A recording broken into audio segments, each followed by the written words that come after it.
জল যখন তরল অবস্থায় থাকে যে কোনো পাত্রে জল চলে যায়।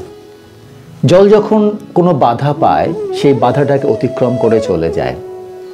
সেই জল যদি ঠান্ডায় রাখেন বরফ হয়ে যায়।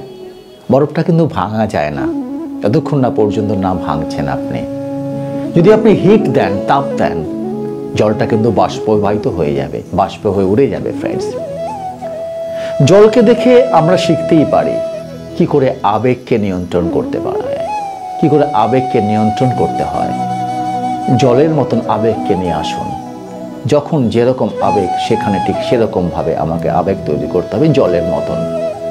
আপনার আবেগকে কখনো বরফ করবেন না, তাহলে ভেঙে যেতে পারে। আবার আবেগকে বাষ্পায়িত করবেন না, উবে যেতে দেবেন না। আমরা জলের কাছ থেকে আমরা শিখি কি করে আমাদের আবেগকে নিয়ন্ত্রণ করতে হয়।